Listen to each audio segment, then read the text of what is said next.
Pandangan Nensa tentang Datuk Seri Anwar? Kita secara peribadi kita katakan, secara dalaman lensa kita katakan, kalau Anwar lepas pun kali ni, kita kata dia perlu memikirkan ke arah persaraan segera mungkin. Cuma dalam dia memikirkan ke arah persaraan tu, antara benda penting ialah yang perlu diisi oleh Pakatan Rakyat saja. Sebab Anwar bersara ni bukan isu dia seorang. Pakatan Rakyat pun kena fikir, once Anwar kata dia nak bersara, Pakatan Rakyat pun kena berfikir penggantinya, bagaimana persediaan orang-orang bawahnya. Kita kata bukan letak jawatan segera, tapi dia kena memikirkan ke arah persaraan segera, kerana kita melihat juga situasi Pakatan Rakyat yang sangat berkecamuk.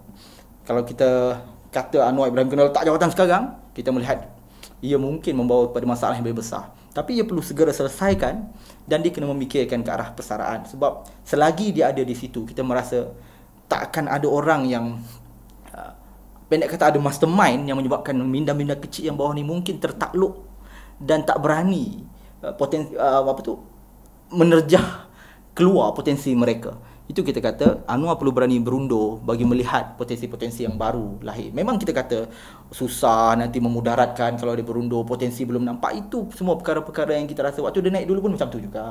So pastikan dia berundur dan kita lihat apa yang akan jadi. Even kita lensa kata tak apalah kalau lemah sekejap pun, kalau kelemahan tu bakal menghasilkan potensi-potensi yang baru naik. Tapi kan kita lihat dengan Anwar pun Pakatan begitu rapuh. Apakah tanpa Anwar Pakatan masih boleh tetap bertahan? Itulah yang kita katakan Anwar Ibrahim kena pandang benda ni secara serius, kena selesaikan. Bahkan kita katakan kepada Nik Nazmi dalam satu pertemuan kita dengan dia, kita kata sebenarnya rakyat hakim negara ni isu kempennya akan selesai kalau hubungan sesama pakatan tu diselesaikan. Tak payah pening-pening buat benda yang tak ada orang datang, flash mob. Yang paling penting selesaikan hubungan sesama pakatan. Anak muda dekat luar sana pun persepsinya akan mula jernih, sebab anak muda yang persepsi negatif ni kadang-kadang terikut haluan parti masing-masing. So jernihkan hubungan sesama pakatan dan kemudian mobilize ke arah rakyat hakim negara. Dan itu tanggungjawab sebenarnya yang perlu dipikul sekarang. Tapi itu yang kita katakan, kalau benda ini tak dapat diselesaikan, Anwar ada pun pakatan bermasalah, Anwar tak ada pun pakatan bermasalah, maka kita rasa ini perlu satu idea-idea yang tajdid. Kalau Islam dikatakan pembaharuan, rejuvenasi semula kepimpinan muda dalam Pakatan Rakyat. Ini kita rasa perlu. Dalam Pakatan Rakyat ni pemuda dia tak ada masalah.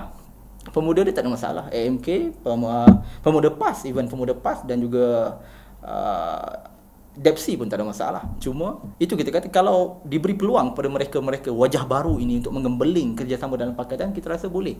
Yang masalahnya orang-orang tua dalam pakatan ini tak mau berundur. Tak mau berundur dan terus menjadi satu doktrin yang besar ke arah ke bawah dalam parti mereka, menyebabkan kita lihat tak ada jalan penyelesaian dalam hubungan pakatan ni. Maka kita rasa isu berundur ni bukan Anwar saja. Bila kita kata Anwar Ibrahim perlu berundur, sepatutnya pemimpin-pemimpin yang lain juga perlu tersindir. Tuan Guru Presiden PAS, Tuan Guru Haji Hadi pun sepatutnya bersedia melepaskan jawatan bagi memberi satu kesegaran yang barulah untuk parti. Begitu juga dengan DAP. Tapi DAP ni at least akhir-akhir ini kita melihat ada satu gelombang yang lebih menarik anak muda lah. Kita dapat tengok lah, walaupun kita tak pernah ukur berapa ramai yang keluar parti kan. Yang kita lihat berapa 3 orang yang masuk anak muda, yang keluar kita tak tahu berapa. Tapi at least ada gambaran-gambaran penyegaran dalam DAP tu.